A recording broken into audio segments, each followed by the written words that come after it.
Hello and welcome to today's episode of Amplify, the podcast with the Association for Accounting Marketing.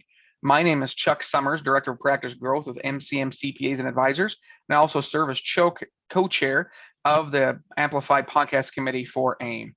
Today's guest is Sean Smith, Chief Marketing Officer with Schneider Downs, and we've invited Sean in to talk about really introducing or reevaluating all of the industry or niche practice groups that we may have within the firm. Sean has been with Schneider Downs for 15 years and have experience of reevaluating, reconsidering, introducing new services, and helping launch new products and services. And he has a great perspective in it. I'm looking forward to chatting with him about. Many of you will recognize Sean as he is very, gracious with his time with Amplify and with AIM and other industry groups and segments. And so with that, Sean, welcome to Amplify today and appreciate you sharing your time with us. Thanks, Chuck. It's fun to be here. I appreciate your time.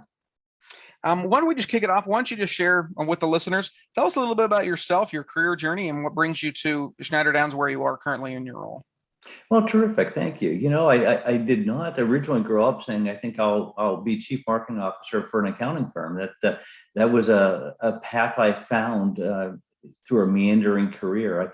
Actually, before coming to Schneider Downs, I spent almost 20 years working for advertising agencies. So, I wore jeans to work, and it was a lot less formal maybe than the traditional office culture of an accounting or consulting firm.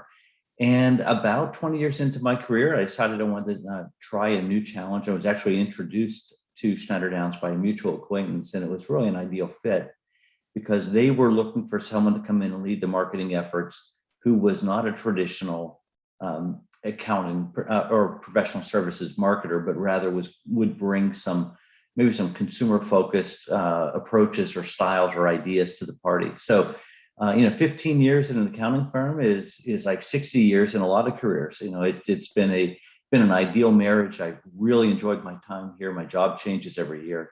So it's been a great fit. And you've obviously set yourself up and established yourself as a thought leader within the industry and within the accounting marketing profession as well. So appreciate your leadership there. Why don't you tell us a little bit about Schneider Downs and your role within that? You talk about marketing and business development. This role we're talking about here, niche practice groups, it's really that blend of both where you have ultimately generating new clients and bringing that industry expertise, but then the marketing side of being able to launch it and grow that. So why don't you tell us a little bit about the firm? Well, Schneider Downs is, right now I believe on the list we're the 56th largest accounting firm in the country, and that's one way to look at it. Another way to look at it is we have offices really in two primary markets, Pittsburgh and Columbus, which allows us to have actually a substantial employee basis in both cities. So we have larger cities, and that allows us to have under one roof the ability to service all of the different offer all the different services we have to offer from the firm, whether that's traditional tax and accounting or consulting or business advisory or technology consulting. Over the years, what we found is we add new services whenever we discover this client need, and that allows us to continue to try to theoretically provide that as one-stop shopping.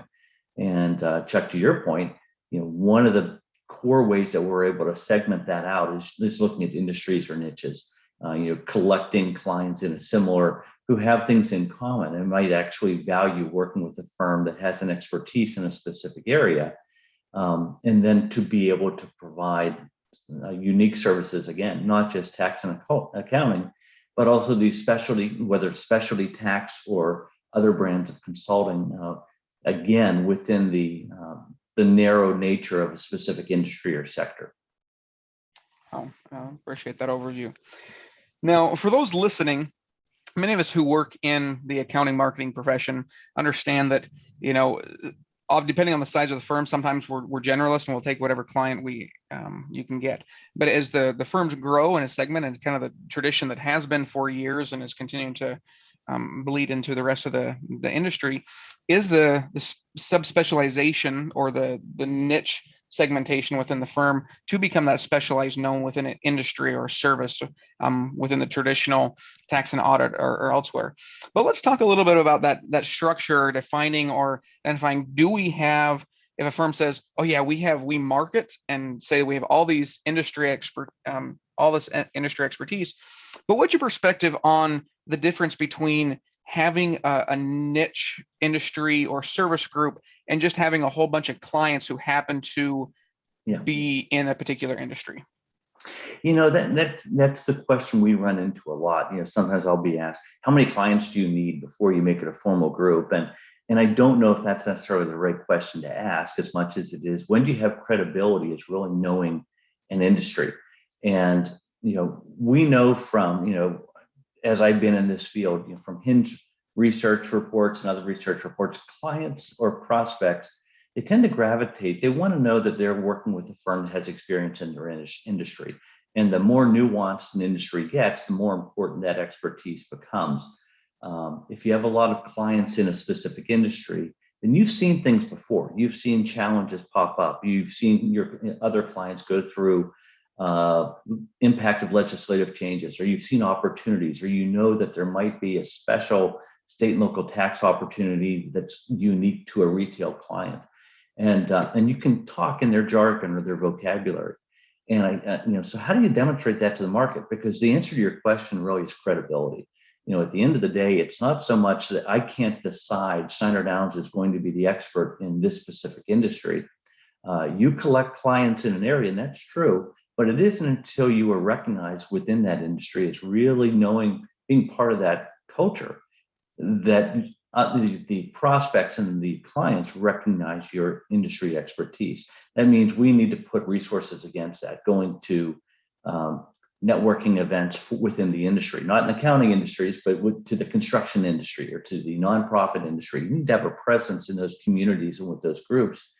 You need to be able to talk about how we'll build back better, impact the energy sector or the transportation sector. Not just being able to talk about tax and audit issues within an industry or sector, but actually understanding other challenges have nothing to do with what we do, having a sensitivity or appreciation for the challenges facing those industries. I look at the auto industry right now. We have a very sizable automobile practice industry. Well, the big story in automobiles right now, it's not tax or tax opportunities or lease accounting. What's really going on right now is there's a real shortage and a supply, shortage of computer chips, and cars aren't getting done.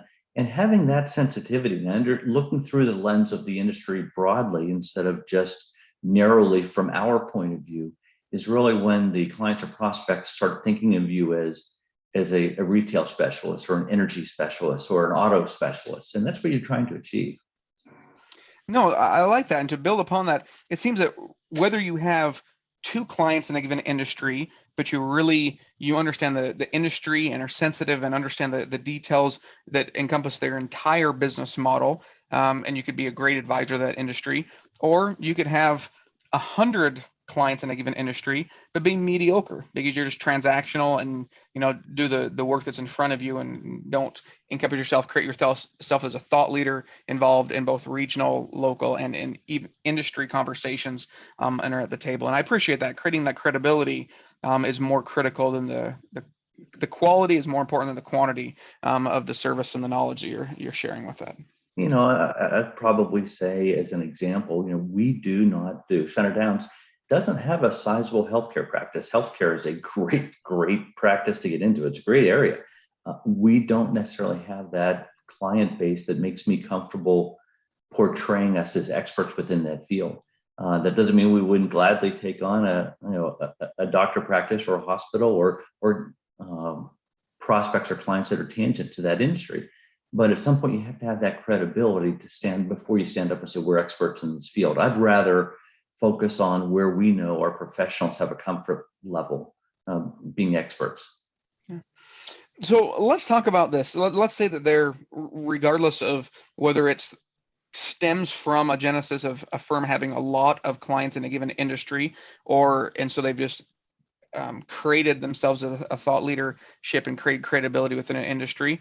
But in terms of identifying, okay, we want to formalize, we want to have these niche groups, and And so they're either wanting to create it from scratch or reevaluate the ones that have been hanging on, lingering around for a while that they've been marketing as.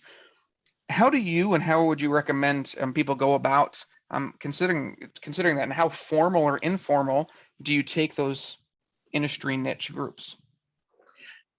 I believe that we need to be formal. I think that every firm, anyone listening to this, has an appreciation for just how busy our professionals are within those practices. They have an awful lot going on. This is yet another layer of responsibility and work to do.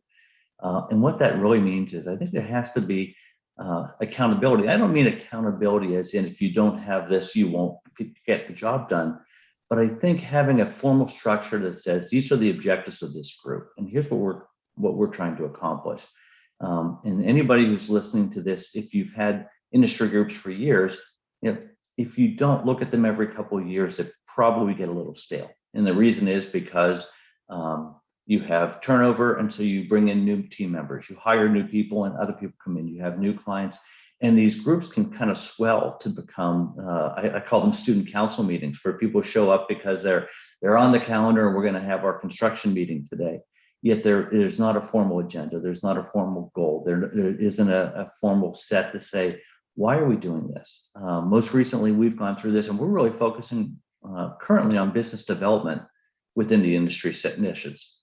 So those meetings are much less about CPE, much less about hospitality, much more focused on, who are those 5 to 10 prospects that we could most benefit from getting in front of, and how are we going to do that? And that's our mission for the group. And so I think that the most important thing, once you decide you're going to have, you're going to start allocating resources, and resources can be time. I mean, the time of our professionals. It could mean money, for association dues, for hospitality, for any of those things. Once you decide you're going to do that, you need to know, just like anything else, what are your KPIs? What are your key performance indicators? How are we going to know if this is successful? If the intent is just, let's look at the end of the year and see if we saw some lift, that's a pretty soft goal. And no one's going to really have a universal agreement on that. And as a result, every meeting can be a little unfocused. So, I'm a big believer in formalizing that structure and saying, this is the team leader, these are the people on the group. This is the defined agenda we're going to have for every meeting, focusing on, here's an example, cross-servicing clients to existing clients, identifying new clients and prospects, and then thirdly, industry updates. And what do I need to know that's unique to the industry? That's a pretty full meeting. That should take an hour. And I believe that having that formal structure allows you to say, okay, did I grow my existing clients this year? Did I land new clients that I wanted to land? And did I have the opportunity to stay current? Do my clients believe that I am actually a member of the energy community, as opposed to just being a tax provider who happens to work with energy companies? Oh, that's impactful. I appreciate those comments. Let's talk a little bit, dive a little bit into accountability more. And I appreciate that. Not just did you or did you not do something. In terms of, and I would agree that the more formal, it really just keeps you honest, and in terms of setting goals and trying to progress, and if it's to be an established group. How far do you take it? I know some firms who, as much as they meet as a group, there aren't necessarily firm specific revenue billable hours that are tied to that specific industry. And then I know others that, their partners pay the group leader, and anyone is assigned to that. It can affect their pay if they don't hit not only just their billable and their work hours, but specifically to that niche industry, and it's integrated into the firm culture and the structure. Any thoughts on that in terms of is there a P&L for a particular niche industry group, or is it a little bit more loose than that? Well, it's really interesting, Chuck. And we were part of a conversation with some other professionals as well, and I was jealous because some groups really do have, I'll call it, some teeth to this structure. Meaning, if you've elected to take on responsibility for an industry practice at your organization, it does stand to reason that there should be some form of compensation benefit to succeeding in that area. And there are a lot of firms that do that. They will look at the lift on the revenue to that industry, and that influences the compensation to the leader.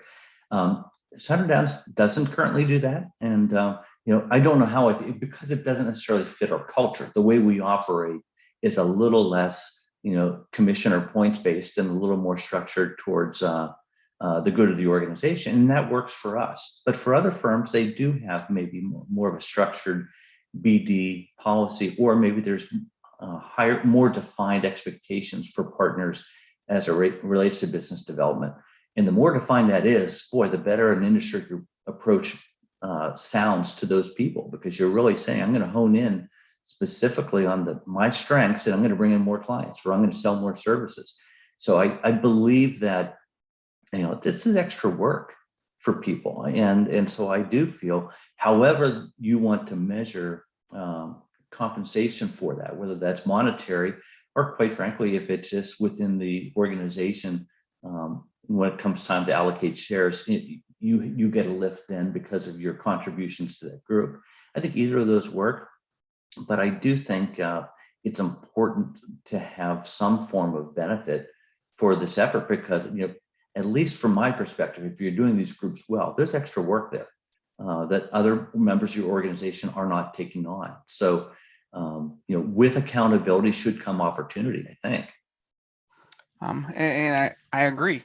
There should be some compensation built in, but accountability, the more formal. But I know for all those listening, depending on how your firm's practice management system is set up, depending, this may not be a priority to completely restructure everything with your firm, especially if there's not, whether you're experienced in this or not, it may be something that you have to be able to be agile and be able to kind of work within your given system. But still, can there be those opportunities and the accountabilities built into the current structure? Chuck, that's a really good point. Just real quick to say that, listen, I'm well respected in my organization. I have, I get to be involved, but I don't get a whole lot of calls saying, Sean, how should we structure compensation for shareholders? So, I do encourage everybody to realize that that's probably, that's done at a board level, that's done on a very high level, but knowing and understanding what your firm's appetite is for that is a good foundational level to start at when you start figuring out how you're going to structure your groups. Yeah. Now we talk about,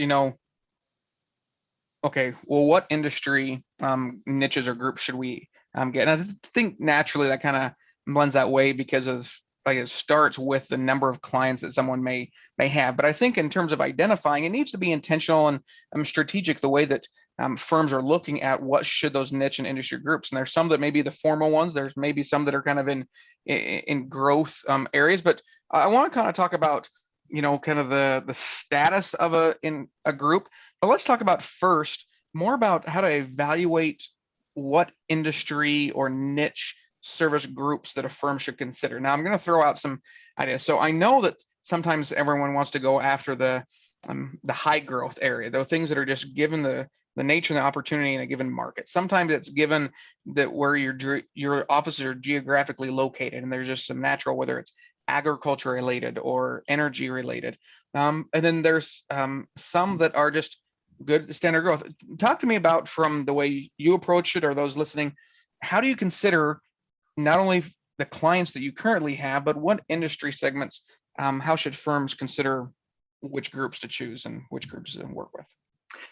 That's an excellent question. And it's funny, and I'll have two halves to this, but I'll try to do it efficiently. One is, as an example, we were launching we have a professional services industry group that we believe that was a good opportunity for us. But what we found as we went deeper and deeper is what we would consider professional services as providers wasn't the way those individual industries thought of themselves. If you're an attorney, you think of yourself as a law firm. If you're an architectural firm, you think of yourself as an architectural firm. If you're a software as a service firm, you think of yourself in that area. And so while we wanted to try to say, hey, we're experts in professional services, all three of those companies bill their hours. So from a tax and audit standpoint, from an execution standpoint, it's a very similar type of industry, or advertising.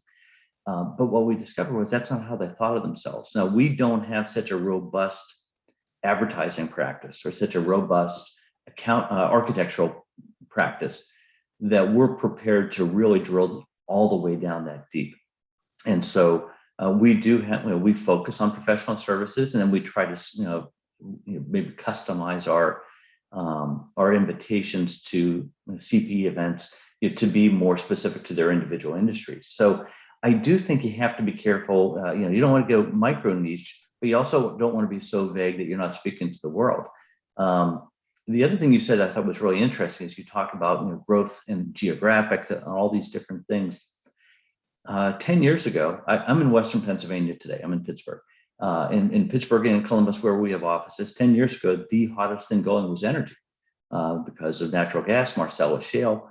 And, every accounting firm, in our regions, were making sure that we had solid and robust practices to talk about energy needs. That was incredibly important. That was the fastest growing sector there is. You spend it ahead 10 years later, and that's really not quite the same anymore. And that's more of a stable group. But mergers and acquisitions are taking over that industry. There's fewer potential clients in that industry because consolidation is taking place. So retention of clients has become a little more important than growth, if you want to look at it that way. So whereas I look at, I'm in Pittsburgh again, home of CMU and technology, and emerging markets, emerging technologies and software companies are exploding. So that's become an area of high growth for us. And so, it isn't just, universal always. It's keeping your ear to the ground and recognizing those, how times are changing. So we just went through a major industry group reboot, which we probably do every 5 years. And what we did was we were able to assess which groups are growing, which groups have or should be retention focused and based, and then which groups are emerging we want to keep our eye on. And we've tried to put all of our industries into each one of those three. And one is not more important than the other. Growth isn't more important than retention. They're both really important to the bottom line, but that might influence the resources you put into it. It might influence resources, again, being professionals, which professionals work in which groups, or for that matter, the investment you're going to put into growth versus retention.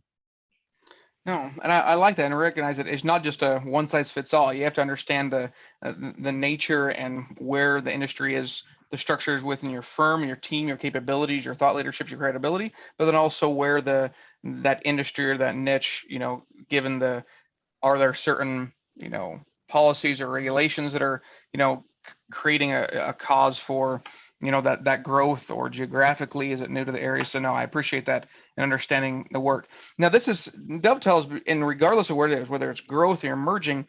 You mentioned this before, is being able to adequately, intentionally and strategically allocate resources of the firm to that niche area. So before, I know we talked about, okay, there's time and expertise of the practitioners, the CPAs, the accountants doing it. But what about us? What about accounting marketers in terms of allocating resources from our team, advertising, thought leadership, pipeline management for those different groups? How do you look at that? And I think that dovetails into kind of a sub question is, if you have an emerging and you kind of want to launch a new practice that you haven't done, where do people start? What are maybe some best practices or thoughts around where they want to consider that? And that's changed. Had you asked me 15 years ago, Chuck, I could have said, well, every industry has a newsletter that, you can advertise in the Western Pennsylvania Construction Magazine, breaking ground, or you can, run an ad in the directory for the energy group. And that's really different now because, number one, print's largely gone away in a lot of ways. Some of the traditional ways that we would reach out to those industry specialists have sort of gone away. We're all working in our basement. So even if there is a newsletter, it's sitting on somebody's desk right now. I've got, 5 issues of the most recent business journal on my desk, waiting until I go back into the office. So I think that, I believe the best thing we can really do, and this is just my opinion, content is really everything. We started this conversation talking about credibility within the industry. And you look at what's going on with legislative changes, whether that's tax reform, Build Back Better, PPP, the government keeps giving us all sorts of different topics that we can cover that are industry specific. And what's interesting, I could take the same topic, I could take the CARE Act and take that down through auto, through construction, through energy, through nonprofit, through manufacturing, any of our niches, and talk specifically and create content. We are increasingly digital. On our website, we're trying to post content daily, not for every industry, but on our scrolling or rolling approach, because we want our clients to know, look, we're doing our best to provide you with thought leadership, whether that's in webinars or articles or white papers. And I think that that's a really important place to start, because anything we do at this point will probably drive someone to the website to check us out. If I'm talking, I want to introduce a new service, I want everyone to know I am the best donut accounting company in the country. Once I start saying that, people are going to come to our website, and they better find that I have, under the industry tab, something about the donut industry. And if they click on that, I can say, here's the people that work on that. But what other ways can I portray credibility without having met them? That's probably content. And so to have something that says, what the CARE Act needed to know for this industry, or articles or white papers or an invitation to a webinar, that's how, until they reach out to us for that handshake and that first conversation, the best thing we can do is leave a digital footprint of expertise to say, yeah, we play in this, we play in this field. The next thing, I believe, is looking at organizations and associations. Where does this industry hang out? I've referenced construction a couple times, but in both Pittsburgh and Columbus, there are, the Master Builders Association of Pittsburgh. That's a really great organization to go and to meet people who are in that field. Nobody buys the first time they meet you. They get used to seeing you, and you use, referrals, or that's how that starts happening. So actually being a part of that community is, how you build up that credibility. And over time, that becomes a reputation. And once it's a reputation, you make the short list. When a company is looking, they say, we're going to pick 3 accounting firms in Columbus to look, to hire. I want to be on that short list of 3. And the best way I can do that is through credibility. And I think credibility is, again, both content development and also showing up. Sean, I really appreciate your time with us today. Some of the key takeaways that I've had from this conversation, I think credibility is the number one word that's jumping out. It doesn't matter how big, small, or where you may be with a given industry group or the size of the firm. Building credibility within that thought leadership in that group that you're trying to establish is most important. And that can be built around having that thought leadership and that content, being associated with, being involved in the industry, being involved, seeing them, and being part of the culture and the community of that given expertise is really where they are going to see you and know that you're part of, feel like you're part of their group, and not just someone who, as you said, happens to have a whole bunch of clients that work in the donut industry, or something like that. Now that's great. For those who are listening, I think this conversation can go on for hours. There's so many little little rabbit holes we can go in different topics. But for those who have listened, I hope you've learned a lot from Sean Smith and his experience with introducing and structuring and organizing and reevaluating and keeping an accountability to those groups within his firm. I think that's how we create, and he's been able to grow the firm and help grow the firm to the status in which it is now. Sean, I appreciate your time. I appreciate you joining AAMplify, and I look forward to chatting and following up with you again here in the short future. Chuck, you've always helped me tremendously. I'm glad to return the favor. I enjoyed talking with you. Thanks for the at-bat. Thanks. Hey, everybody. Thanks for joining in to this episode of AAMplify, the podcast for the Association for Accounting Growth. Please look forward to upcoming episodes. And if you really like this, be sure to share it. You can find this episode on your most popular podcast listening app. We've got some great ideas for you. It's time.